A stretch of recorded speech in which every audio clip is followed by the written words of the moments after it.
me, and we'll see where we go. And that's us live. Well, thanks for joining us. Obviously, we've got the one and only Mr. Louis Kerr, star rider for not only the Stars but the Bears.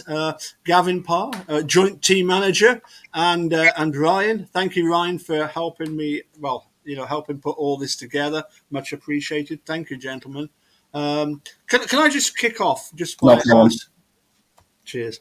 Can I just kick off by asking Louis, how did you first get into the Speedway? Because, as I say, my good friend Uncle George was telling me about you all those years ago. But I'd like to hear from you how you started off in Speedway. So I've done motocross for a lot of years growing up, and then I used to race motocross with Connor Mountain. I knew his dad really well, and his dad was getting a Speedway bike again. I had a go at Kings Lynn, and then it just went from there, to be honest. Got myself an old bike and quickly progressed, and then Kings Lynn signed me as an asset, and the rest is history.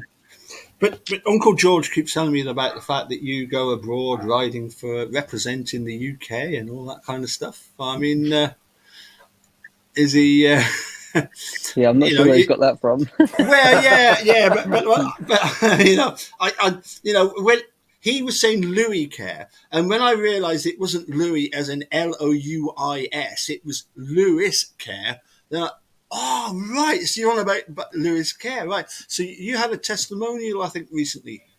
Yep. Yeah, March 20th. Yep. Yeah. So great day.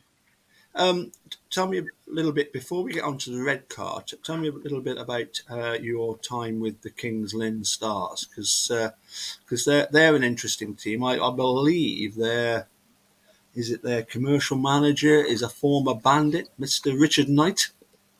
Yeah, he is. Yeah. Yeah. If you could put a good word in for me, that would be much appreciated, because I'd love to have Richard on the show. But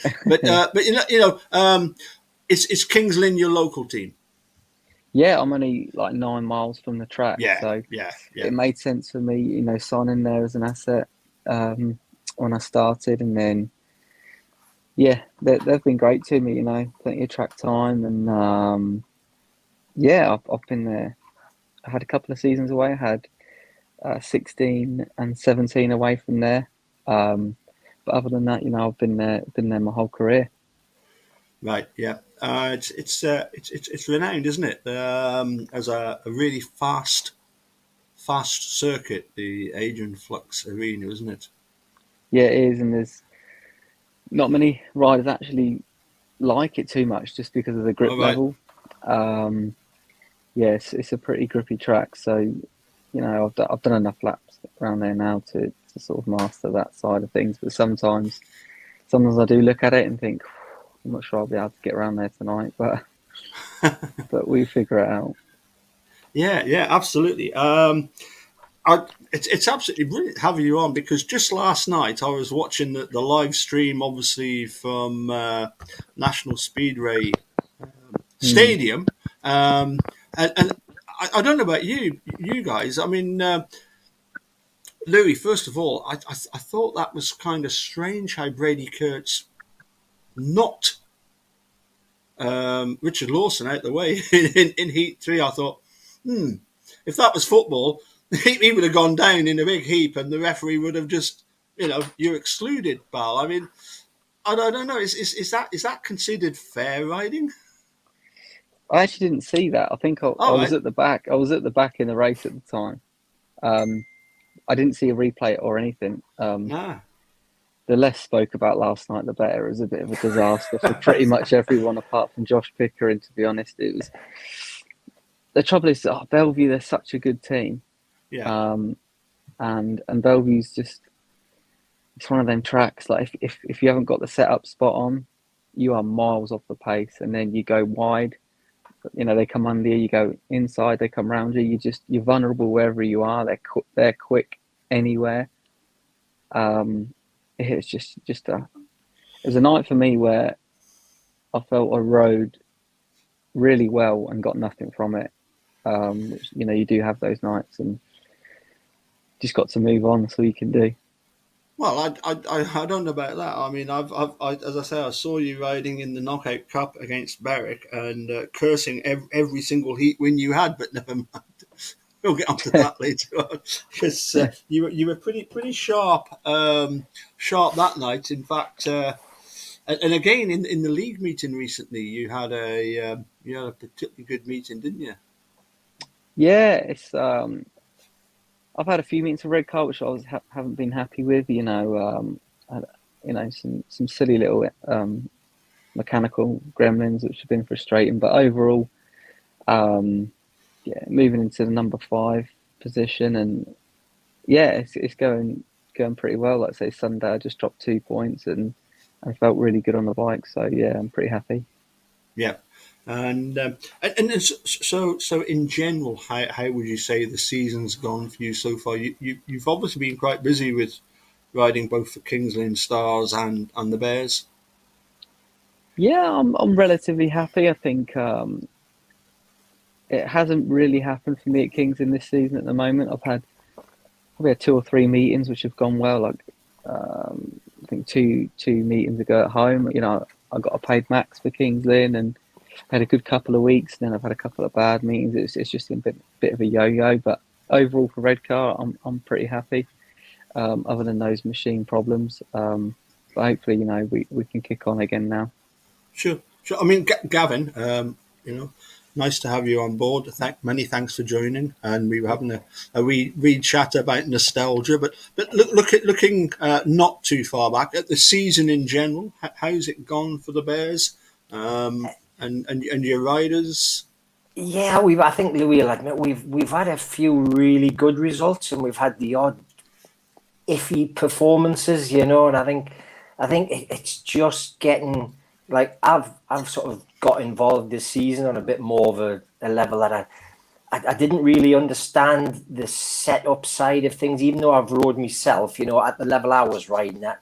You change your tooth on the back sprocket and that's about it, you know what I mean? And these guys, what Louis was talking about, like Bellevue, you know what I mean? You're talking about sort of 1 degree of timing, or you're talking about, and for some people like Louis, that timing in that jet will work, and for somebody else, it'll not work. And this is Yeah, what, exactly. like, this is what people don't until you get involved on, say, track walks and in team talks. And, I thought I knew everything there is to know about Speedway. As I say, from the 70s, I've watched it. I've filled programs in. I've done everything until you actually talk to the riders and get on the spanners. I've been on the spanners a bit.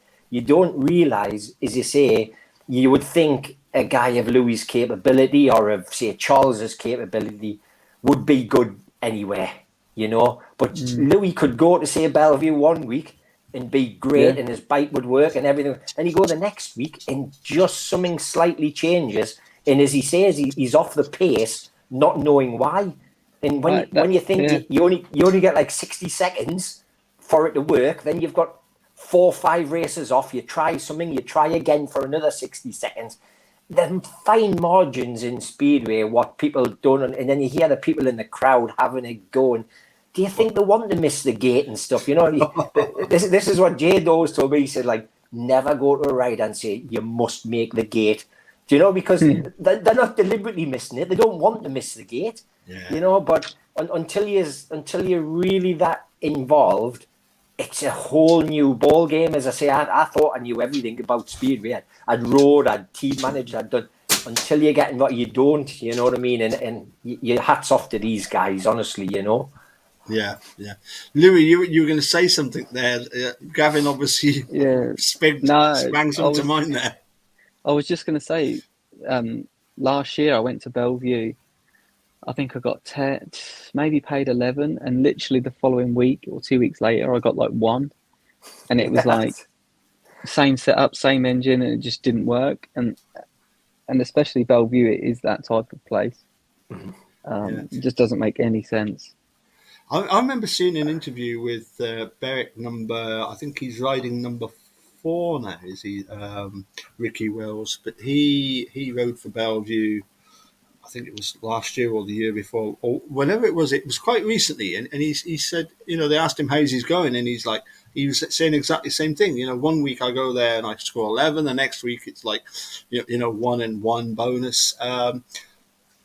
Going back, way back, me and Gavin were talking earlier about obviously a Berwick and Middlesbrough legend Mark Courtney. I remember asking Mark Courtney, should we have a system whereby when the away team and the home team come to the meeting nice and early and have a practice on the track, then re-prepare it? But obviously, I suppose that would be unfeasible. But would that help?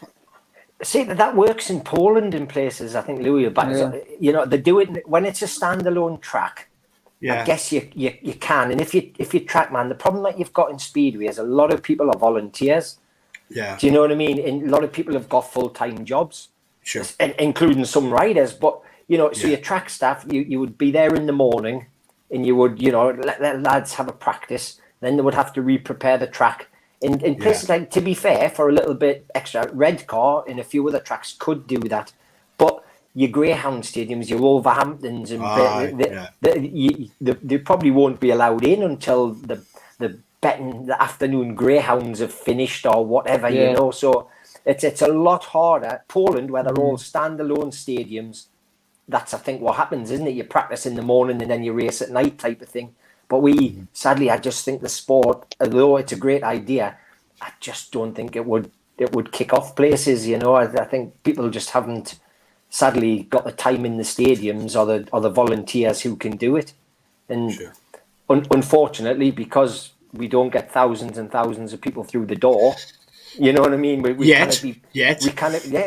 hopefully it come. We can't afford to pay big wages for people to come in and work all day. Sure. Good idea, but Mark Courtney was fully up for the idea. He said that's a great idea, but you're not going to get the promoters to agree to that. You're not going to get people to come in and do that sort of stuff. Well, obviously, we had a wee chat on Sunday with Jade Mudgeway. Gavin, I would like to know your opinion on the New Zealander as a team manager, and Louis. Oh, you're putting one on this. I'll let Louis go first, then, in case neither of them got a job afterwards.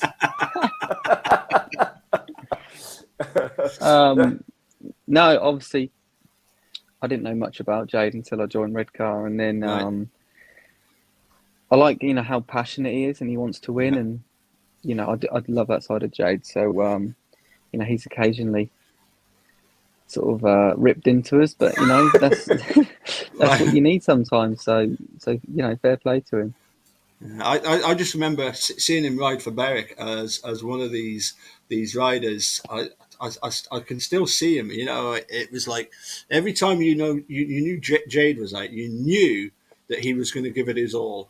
And he was a real hard trier. And I've seen some of the footage of some of the away meetings that he did, and it was pretty classy stuff. I remember him going from last to first over at Ashfield for the Bandits one season, and that was absolute class. I thought, well, that's somebody. So anyway, Gavin, your shot at your co-manager. Yeah, well, I've known Jade for 6 years or so. When I started riding Speedway and I came to Redcar, a guy called Kevin Kerr, who went on to be promoter for a bit, he was the first manager, and then Jade took over the Cubs from Kevin, so he became my team manager. So I've known Jade from when I was riding, so I've got to know him really well, and I think Jade, as Louis said there, Jade's massive part of management is that he's passionate, he's rode before, he knows what's happening that way.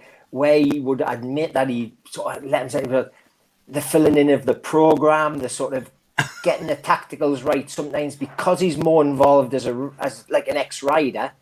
That part of it he doesn't really enjoy.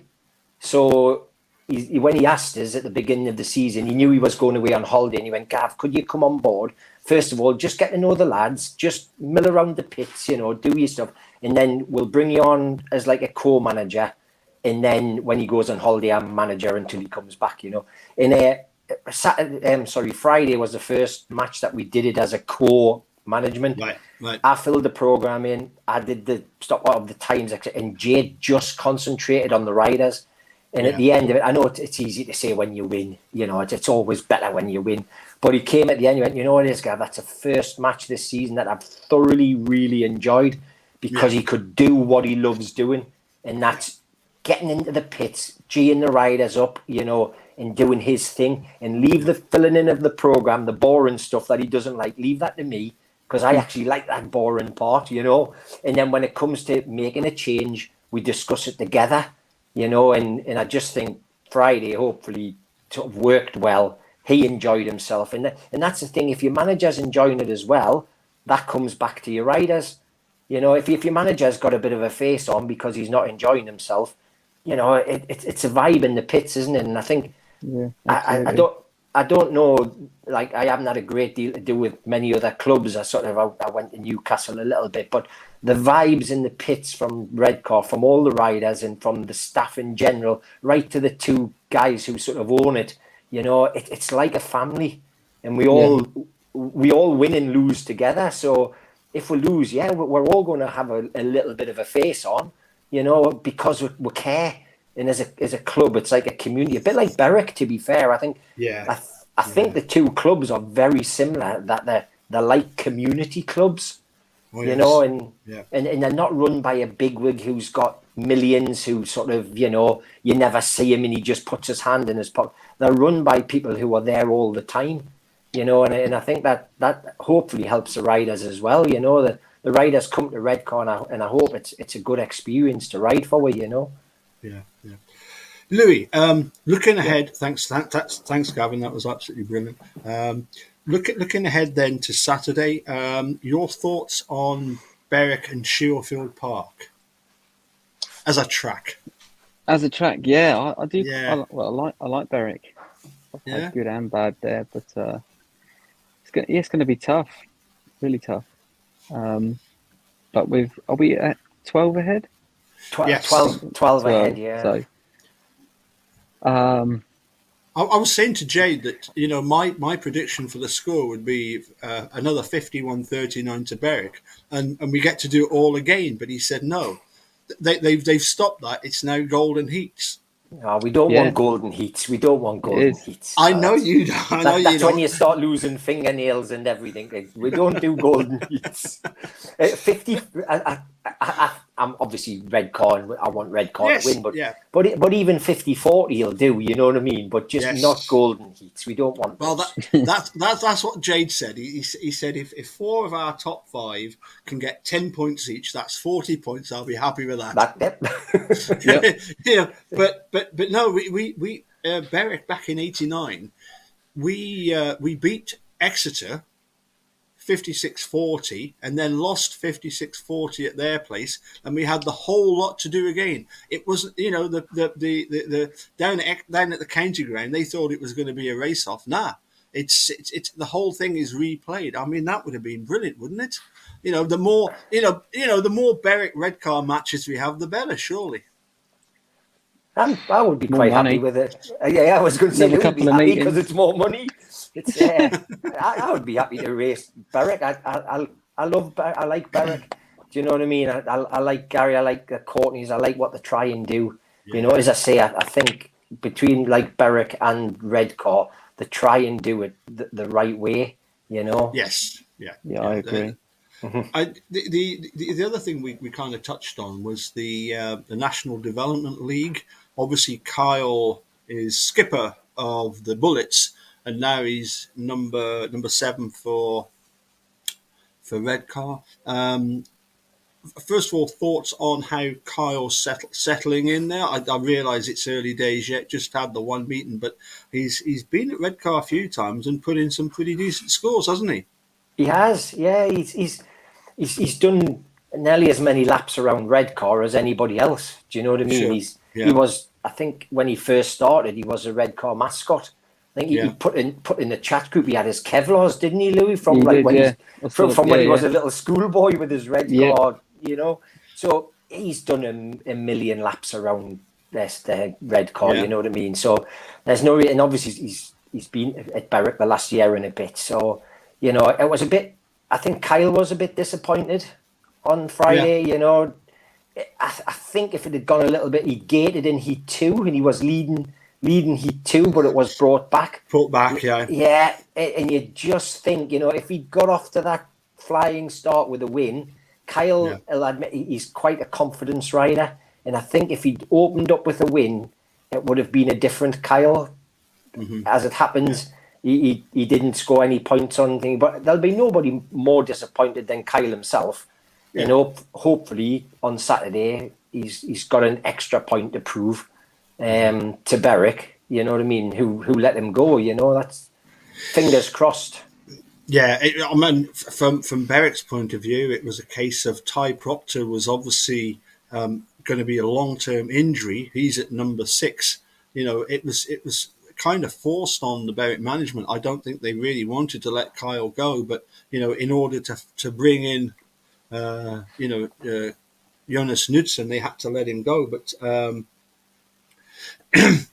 it's the averages game, isn't it? It is, isn't it? You know what I mean? It's, we all know that sometimes you can be doing nothing wrong whatsoever, but if somebody else is and you have to be the sacrificial lamb, as it was, you know, it's awful. It's got to be one of the only sports where, as I say, you can be doing your job, riding to your average, and still end up part of the figures that sadly means you lose your job. Yeah, you know, it's awful when it happens. And I mean, the week before against Glasgow, I don't know if you've seen that video of him. He passes Craig Cook, round Berwick, you know, and it's like, it's all we want to do is see the youngsters progressing. I mean, you know, I've been following Speedway since '88, but I was in my mid-20s then. You know, I mean, I'm touching nearly 60 now. You know, it's for me, it's all about the youth coming up. Louis, what would be because you had your testimony recently, so you've been at the game for quite a while, and the same for Gavin. What would be your advice to the youngsters coming up? I'm particularly interested in the fact that some of the youngsters that we see and we hear from on the telly, you know, they're not harem scarum, go out and just, you know, a sandwich short of the picnic. I'm just going to go and blast around as fast as I can. They seem to be pretty level-headed kids nowadays, don't they? Yeah, they do. I think obviously the first thing is enjoyment. Have to enjoy it and not, you know, a lot of the youngsters, they have their dads that probably enjoy it more than they do, don't they? So they have to enjoy it and just try and, you know, take that advice from anybody to fast track their progression. Really, I think if you can try and get a good rider to you know, help you and get some one-on-ones and stuff. And I never had that when I started. I never had, you know, training schools or coaches to help me in that right way. So if you can get it in you earlier on, then I think that would help. Yeah. And Gavin, I'm with Louis on that one. You know what I mean? The main thing for me, I've been sort of managing the Red Car Cubs the last 2 years, which is a junior team. And I try and instill in every one of those is to enjoy it. Because if you don't enjoy it, you'll not be doing your best. And that's at anything. Like, I've been a cricket coach in the past. I've been a cycling coach in the past. You know what I mean? And it doesn't matter what you're coaching. If the kids aren't enjoying it, they won't give it their all. You know. And Louis is right. There's a few out there, without naming names, that are literally riding Speedway because Dad either couldn't or didn't or whatever. And now their sons are. I've seen sons in tears at the back of the pits because Dad's desperate for them to do this and do that. And you know, and you can see that literally they are riding through their sons. You know, and it's is that going to work? You know, I don't think it will, because eventually they'll get old enough to rebel. You know, it's all right when they're kids, but later on in life, they'll not do as dad tells them all the time, you know. Sure. So the main thing is Louis, you've got to enjoy it. And I think even at Louis' standard and at everybody's standard, Absolutely. if you're not enjoying it, you will not give you won't give it 100% if you're not enjoying it, you know. You won't. Oh, Well, Evening, chaps. Good evening, Gary. How you doing? Gary, All right. Thanks for joining us. Gentlemen, before I realise, Louis, you need to get away, so we won't keep it too much longer. So predictions then for Saturday. well, I'll go with Gavin because I you're was the gonna team manager. say, What hang on are a you minute. going to go for? Well, what do I say? You know what I mean? I would be happy. As a team manager, I'm going to say I would think Redcar are quite capable of winning. But Yep. at the end of the day, I think we all know that if, on a Redcar point of view, if we end up only 10 points behind at the end of the night, we've done the job that we need to do in a two-legged affair. But we're certainly not going there defensively thinking, right, you know, a 2-4 here and a 2-4 there is okay. We'll go there like it's any other league match, like it's any other match, to try and win the match, you know. Yeah. And I'm sure Gary's on the totally opposite of that. As long as he's 12 points in front after Heat or whatever, he's going to say the same, isn't he? You know. Yeah. Louis, same question. What are you looking forward to on Saturday? Loads of points, hopefully. But yeah, basically what Gavin said. I think it's going to be tough. Might be 12 red, but they're a good side. So we need to, like you said, hit them hard as we can early on and just try and maintain that through the meeting. Well, I'm hoping to bring along cousin Graham and Uncle George. So you know, I've told them about it. I'm gonna remind them again. Gary, same question. What are we looking forward to on Saturday? Look, we've got nothing to lose, have we? We've got it all to gain. So, Yeah. yes, like, you know, 52-38 will be perfect for us. But, you know, we're, like I say, and you could almost say the pressure's off for us. We just need to go and do what we know we can do and ride like we did at the start of the season. So, yeah, it's, you know, there's no easy meetings in this league or competitions or whatever anymore. So it's hard to predict things, but yeah, for sure we're going for a win and we'll hopefully try and stay clear of golden heats. Yeah, sure. I mean, obviously we've got Oxford tomorrow, down at Oxford, and then Glasgow. And any hopes or predictions for what's going to happen down at Cowley and up at Ashfield? Come home with 7 riders, hopefully. Yeah, I think the way our season's gone in the middle of the year there's been a few things going on with injuries and engines blowing up and stuff like that. So, yeah, just get home safe and, you know, Oxford's a must-win. We know that. And obviously the meeting on Friday is this new, I'm not even sure what they've called Summer it now. Trophy. I think No, it's now the Jubilee something, isn't it? It's had about 3 names since we talked of it. So yeah, it's Speedway. So yeah, it's the new competition up there, and yeah, it's exciting, and obviously we go into Saturday without Leon. He's in the European pairs, so that makes things probably a little bit more difficult for us. But I'm sure the guest we've got replacing him will be keen to come and prove a point as well. So yeah, busy week, exciting, and just what the lads need after, I think it was 5 weeks off before the pool match. So it's good. That was a disaster, wasn't it? You know, all those meetings missed, and you know, you find you're getting into a long string of meetings. I mean, Louis, do you prefer it when it's busy, like, you know, like every 2 or 3 days? You were riding on yesterday. You've got have you got other I think I saw your calendar of meetings coming up. Seemed quite busy. Yeah, well, I've got Kings in Thursday, and then Redcar Friday, and then up to Berwick Saturday. Berwick, So yeah. yeah, I don't like being like every day. I feel like No. I like to get myself sorted and prep properly. Get some decent sleep in, make sure the bikes are properly done, and but then on the other scale, if you're not out enough, you feel so rusty all the time. So yeah, sort of 3 a Yeah. week's perfect, I think, for me. That's interesting, because I would say, Gary, that the greatest ever performance by a Berwick Bandit Speedway team was in '89 when they beat Poole at Winbourne Road, and Poole resorted to using Lee Adams as a tack sub.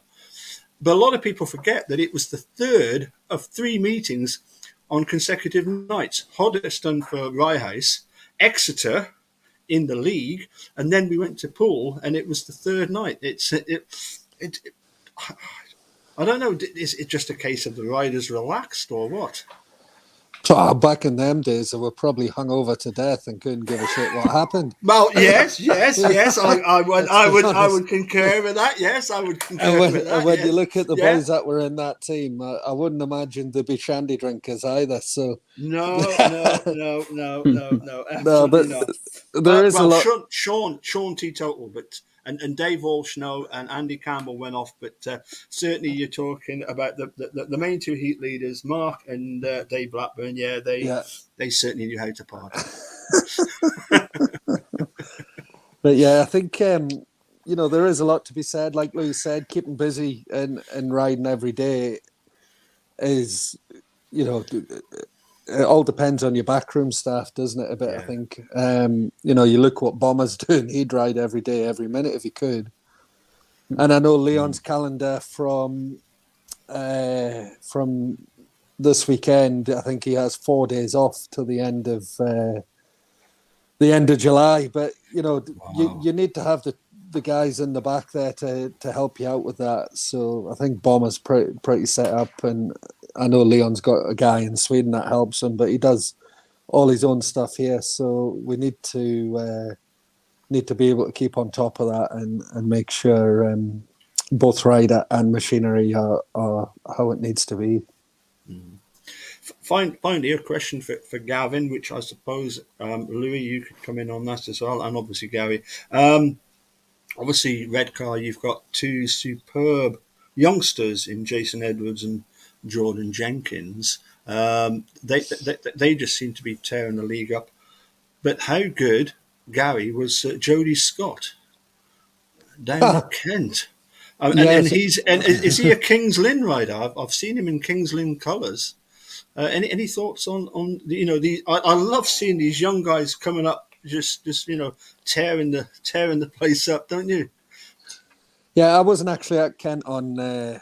Sunday, but I've seen the kid ride, and obviously you keep your finger on the pulse for these. Louis will be able to fill you in better than I will. He'll have seen a lot more of him, but I think for me, there's no coincidence that these guys that are coming through and ripping it up have come through the 250s. There's a massive pattern to it. You look at Tom Brennan come through the 250s. There was Leon, Kyle Bickley, both Jordan and Jason Edwards done it. All the guys that have come through the youth and the Rising Star program lately have all come through the 250s. I think the boys that went from 125 to 500s have been struggling, and as a country and as a group of promoters, we need to do something about that. I think we need to make it mandatory, because there's too many youngsters coming through that are too small to ride the 500s. At least once they've been on the 250s, they've got a sense of that power and know how to handle a bike the time it comes up to the 500s, and it shows. And look what Jody done on Sunday. I think paid 15 from 6 rides is pretty cool for a 15-year-old, that's for sure. Well, yeah, and plus Ace is just like really going well as well, isn't he? He's going to be one for the future as well. Yeah, and again, he come through the 250s, so that pattern's definitely there, and we need to capitalise on that for sure. Yeah. Yeah. So anyway, Gavin, Louis, we hope that Gordon Jenkins enjoy the rest of the season, but maybe not too productive at Sheffield on Saturday. But you never know. You never know. I mean, the problem is, Gary. Surely, for me, the one that's going to be interesting is Casper. Yeah. Casper's That Casper's pretty good at Berwick, isn't he? I think. Yeah. Look, I think the way the teams match up right the way through, it's super even, and it'll certainly be exciting. You know, I think if the first plus for me will be watching Jai, hopefully, fingers crossed, getting through his first race. I think the last that would be a good start, wouldn't it? That would be a good start. The last twice against, 3 times it has been, I think. Is it 3 times? Yeah, certainly twice, yeah. Jai's bashed his cell up in the first one. So if we can get by that, then that's the first victory for us. But yeah, it'll be exciting, and we can't wait to get it going. Really, it's the 2-legged things are always a bit special, and Redcar always bring a few fans as well. So the atmosphere is always cool. So yeah, we'll see what happens come 9:30 on Saturday, won't we? One of us will be smiling, that's for sure. Listen, I'm sure Speedway will be the winner, as it invariably is, and as you say, I mean, I'll personally, win, lose or draw, I'll go home happy, because at least I've managed to see some Speedway, because I haven't seen Berwick at home for I don't know. I think it's about 5 weeks. You were saying there. I think I saw them in the cup against the Bullets. All right. What with gigging commitments and stuff, I haven't managed to see them. So anyway, really looking forward to seeing you guys, and hopefully we can all have a little chat in the black and gold afterwards. Sounds good to me. Yeah. It depends if I'm going home in tears or not, Whether you're going home in tears or not, it doesn't matter. I'll get you a drink. I'll get you a drink at the bar. I'll get you a drink at the bar. It sounds good. Yeah. Well, Louis, it's great to catch up with you, and I will, as I say, I will be getting touch with Uncle George and Cousin Graham and say, look, this Saturday, come and see Louis do his stuff, because I'm really looking forward to Saturday. Gavin, best of luck as team manager. I'm sure that Jade has placed the team in very capable hands. And Gary, once again, many thanks for finding time to join us, and hopefully we'll have another bit of celebration in the black and gold Saturday night. Brilliant. Cheers, guys. Okay, cheers, pal. Thanks a million. Cheers. Bye. Bye-bye. Bye-bye.